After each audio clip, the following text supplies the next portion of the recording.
What's up guys, welcome back to the channel, and today once again I'm back with another video, this time ranking the top 5 MVPs in NBA history. And the MVP is always a big time award and a big time honor for a lot of players, and in recent history there's always a lot of debates regarding MVPs as well as players' accolades. And right about now during the NBA season, the MVP race is heating up big time with James Harden, Joel Embiid, as well as Nikola Jokic, so I thought this would be the perfect time to give you guys my top 5 MVPs in NBA history. Now before I get into this video, if you haven't already subscribed, make sure to do so, and if you could like this video, I would greatly appreciate it. So with that out of the way, let's get into the video. First up at number 5, we have Larry Bird's 1985 MVP. And this year for Bird was his 6th year in the NBA, and he was 28 years old.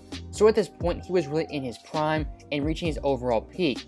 And this year Bird averaged 28.7 points per game, 10.5 boards, 6.6 assists, 1.6 steals, 1.2 blocks, on 52, 42, and 88 splits. And up to this point in Bird's career, he had some very good seasons, including an MVP in 1984, but 1985 was really the year Larry Bird finally broke out as a great scorer, averaging nearly 29 points per game, while still averaging over 10 boards and just under 7 assists. And he was really one of the first players to be a great all-around player and a great team player. Larry Bird understood the importance of getting his own, but more so, he understood the importance of getting his teammates involved. And I think one of the underrated aspects of Bird's career is how he was a great rebounder on the defensive and offensive glass. And if you look at NBA history, players who average over 25 points per game, over 10 boards, on 50% shooting from the field and 40% from 3, Larry Bird was the first player ever to put up those numbers, and till this day, he is the only non-center to put up those type of stat lines. Also, one thing that cannot be overlooked is how efficient Larry Bird was. This year shooting 42.7% from 3, which is 2nd in the league, and 88.2% from the line, which was 6th. And he was really one of the first players in the league to be a volume 3-point shooter.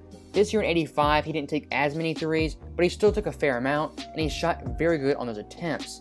And Bird this year was very near 50-40-90 splits, something that later on in his career he would accomplish, but I think in general Bird was kind of the father of the 50-40-90 club, being a very good efficient player, as well as a great all-around player. And if you look at Bird's all-around rank this year, he was 2nd in points per game, 8th in rebounds, 19th in assists, 2nd in three-point percentage, 4th in three-pointers made, 6th in free throw percentage, and when it comes to the advanced stats, he dominated those, being 1st in PER, 1st in offensive win shares, 1st in win shares, 1st in box plus minus, 1st in offensive box plus minus, and 1st in value over replacement player. And I'm not the biggest fan of advanced numbers, but I do think they are valuable, and as you can tell from those numbers, Larry Bird at this point was the best player in the league, and he had an all-time great MVP year. So taking all of that into account, that's why I ranked Larry Bird's 1985 MVP as the 5th greatest MVP in NBA history. Now moving ahead to number 4, we have Hakeem Olajuwon and his 1994 MVP. And Hakeem is already known as the best all-around players in NBA history on the offensive and defensive end, and this year was no different, as Hakeem averaged 27.3 points per game, 11.9 boards, 3.6 assists, 3.7 blocks, 1.6 steals on 52% shooting. And I think what really stands out to me is how dominant Hakeem was on the defensive end. This year Hakeem became one of only 4 players ever to have 250 blocks and 100 steals in a single season, and he was not only the best defender on the Rockets and the best defender in the West, he was the best defender in the entire NBA. The defensive impact Hakeem had on this Rockets team, and just the NBA in general, was an immense impact. This Rockets team's depth and their overall team makeup, they were not a really great team, but with Hakeem in the lineup, they were the 2nd best defensive team in the league, and he was the primary anchor of that defensive team, and really the only other good defensive player they had was Otis Thorpe, but besides that, this Rockets team was not a great defensive team outside of Hakeem. Now looking at how Hakeem carried this Rockets team to 58 wins, he led them in points per game, rebounds, blocks, he was top 2 in assists, and top 2 in steals. So there wasn't a single aspect of this Rockets team that Hakeem didn't have some type of input in, a great defender, a great offensive player, and a great all-around big. And actually this Rockets team had no other player average over 15 points per game. So Hakeem this year definitely carried that Rockets team in the tough Western Conference. Now looking at how Hakeem stacked up versus the rest of the league, he was 3rd in points per game, 4th in rebounds, 2nd in blocks, 3rd in PER, 2nd in defensive rating, and 2nd in defensive win shares. And the 90s were a very tough time to be a big man. You not only had Hakeem Olajuwon, you also had David Robinson, Dennis Rodman, Alonzo Mourning, You had Shaq, Dikembe, some really all-time great bigs in the 90s, and Hakeem stood out from the rest of the pack. Now, why that was, in my opinion, is because Hakeem was a great scorer and had the best post moves in NBA history. 94 Hakeem is really the peak of Hakeem Olajuwon on both ends of the floor, and it was no coincidence that he won MVP as well as a Defensive Player of the Year, becoming only the second player ever to win both those awards. And if you want to look how Hakeem stacks up versus the all-time great all-defensive players, this year Hakeem had 2,184 total points. That is the second most ever for a player who won the Defensive Player of the Year award. So I hope all that right there shows you guys how dominant Hakeem was on both ends of the floor, and that's why I ranked this 1984 MVP at the number 4 spot. Now looking ahead to number 3, we have 2013 LeBron James. And LeBron, for the majority of his career, has always been a great two-way player and a great all-around player, but this year in 2013, in my opinion, was the peak of LeBron James. This year he averaged 26.8 points per game, 8.0 boards, 7.3 assists, 1.7 steals on 56, 40, and 75 splits. To the average viewer and the casual NBA fan, those numbers are just an average LeBron James year. But I'm just going to tell you guys straight up, LeBron this year was better than those numbers say. And I will try to do LeBron justice, but I think you really have to go back and watch the film of how dominant 2013 LeBron James was. He was a beast on both ends of the floor. He could guard 1 through 4, and if he had to, he guarded the small ball 5s. And it wasn't like he was picking his spots defensively.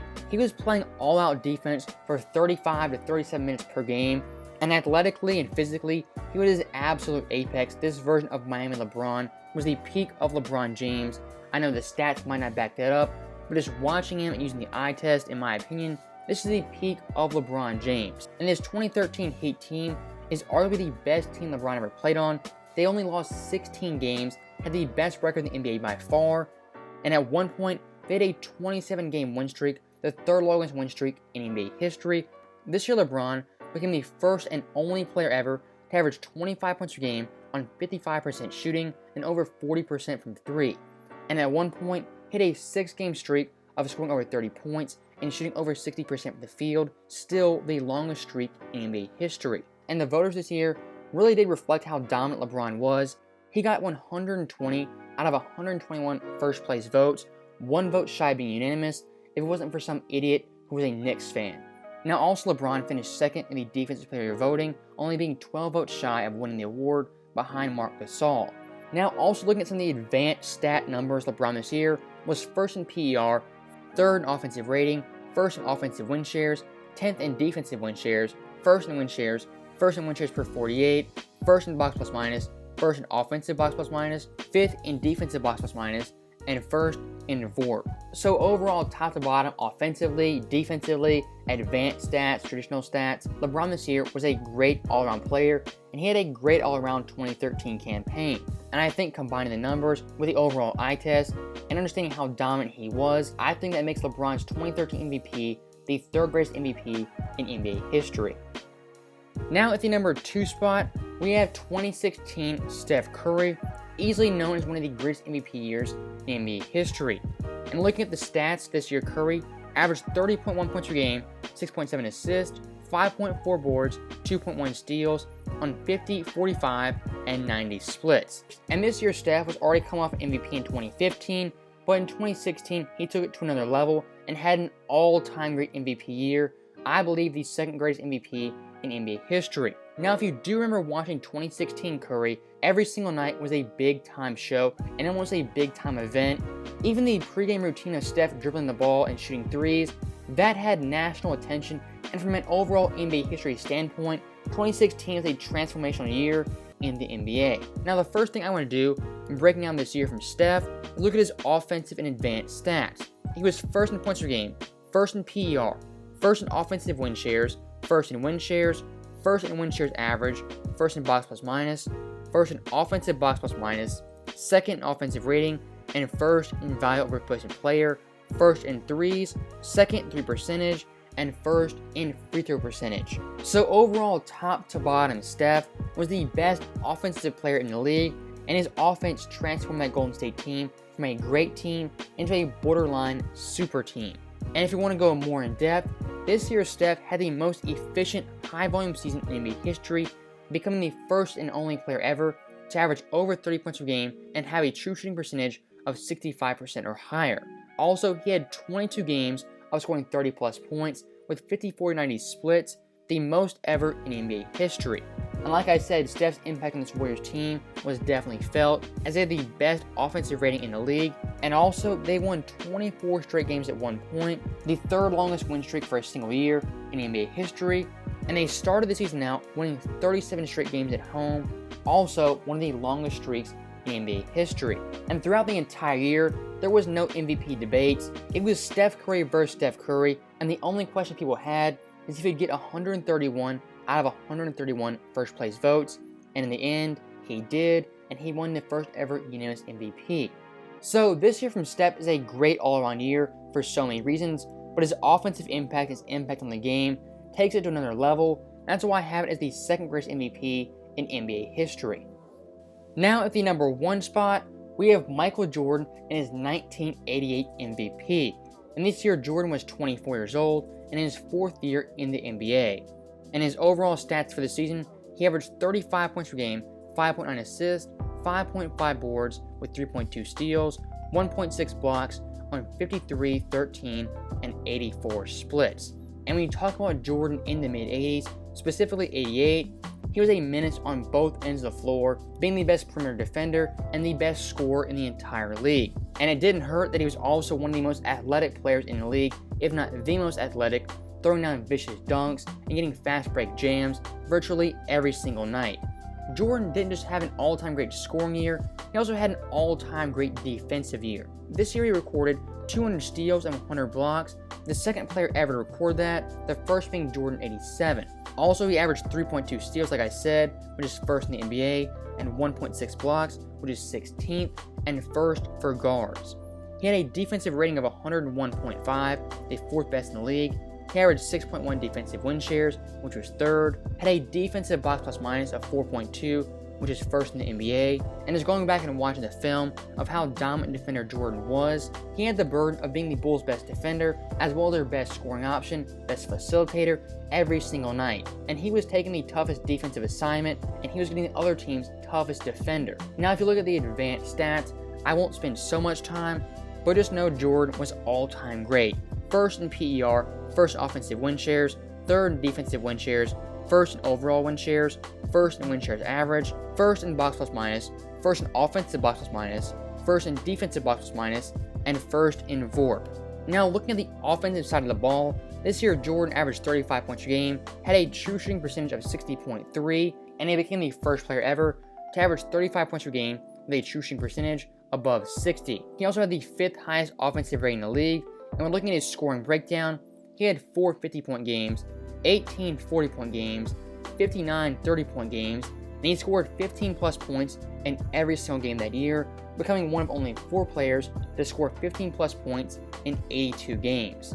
Now, if you want to look at the accolades, Jordan was not only the MVP, he was also the Defensive Player of the Year, becoming the first player ever to win both those awards. Until this day, he is still the only Defensive Player Award winner to average over 30 points per game, and he had the highest points per game average for a Defensive Player of the Year winner at 35 points per game. Nobody else even comes close. So that is my case of why Jordan's 88 MVP is the greatest MVP in NBA history. He was dominant on offense, had an all-time great scoring year. He was dominant on defense. He was efficient. He played all 82 games, played 40 minutes a game, and he had the durability and the overall stamina to carry this Bulls team. So that is why I rank Jordan's 88 MVP as the greatest MVP in NBA history. Now that was the end of this video, and that was my top 5 list. You have Larry Bird, Hakeem, LeBron James, Steph Curry, and Michael Jordan. So as always, I hope you enjoyed this video. Thank you guys for watching. I'll see you guys next time.